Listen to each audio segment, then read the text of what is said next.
brothers and sisters! For those counting, it is the 13th day in the Omer. It is the 28th of NISAN, and in the Kitzur Likutei Moharan, today's lesson will be called Divine Dependency.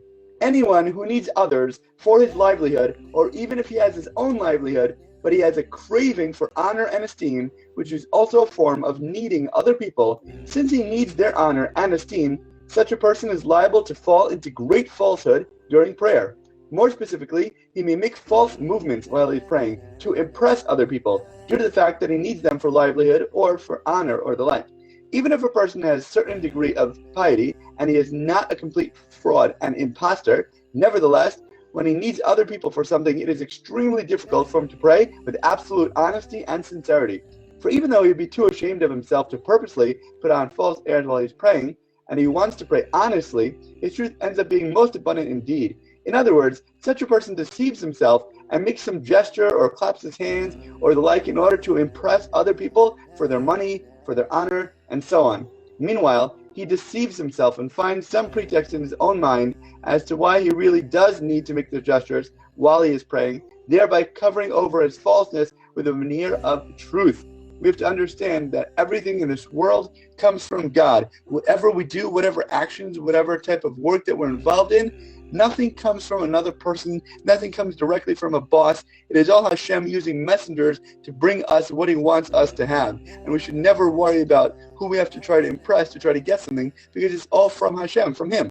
We know that when the Jews left Egypt, they had nothing in the desert. They had no food, no water, no clothes, no money. But we have to understand that they prayed to God with such intensity and fervor because everything they needed to rely on came from Him. They had nothing otherwise what to do. So with that same type of intensity and focus, every day we have to understand that everything comes straight from Him. If we understand that, then whenever somebody has another business or opens up another shop next door to us, do we have to worry about competition? Are they going to be taking away other people or business from us? No, of course not. God can provide for you just as well as for them. So whatever they do is not your business. Focus on what you need to be doing and your connection to Hashem.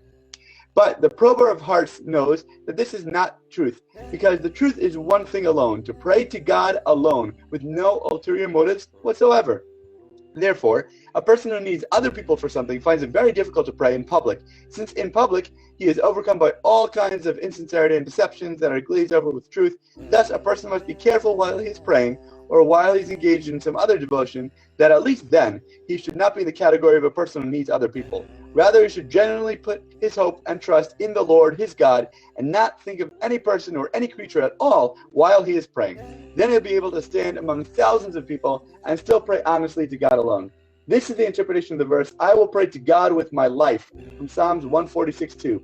That is, when I live my own life and I do not need other people, then I can pray to God alone. For when a person needs other people, his life is not life. From Beitzah 32b. That is, his life is not his life, because he lives off other people. But when I do not need other people and I live my own life, then I'll be able to praise God and to pray before Him honestly. So we have to understand that life and happiness does not depend on other people. If we're relying on others to feel a sense of happiness or full of life and enthusiasm, then we're not going to ever have it, because it has to come down from deep within ourselves.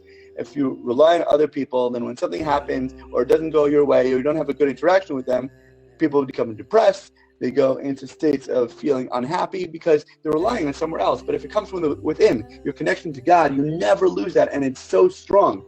By means of the desire and yearning that a person has to bring a mitzvah or any other good deed or holy thing that he desires and yearns to do, from potential to actual, he thereby draws vowel points to letters of his speech. This enables him to bring out his speech in his perfected form from the narrow straits of his throat, so that he will call out and cry to God a great deal with his speech until he brings the holy thing that he longs for from potential into actuality. This idea is captured in the phrase of points of silver, hakesef, from Song of Psalms 111. That is to say, by means of a person's yearnings, kisufim, and desires, vowel points are thereby created for the letters of his speech, so that his speech may come out in all its perfection, and he'll be able to actualize indeed the holy thing that he desires to do. As we spoke about previously, the speech helps to make things come into actuality in this world. As always, thank you so much for learning together. And if you enjoyed this lesson, please remember to like, comment, share, and borrow. And please God, we'll learn again tomorrow.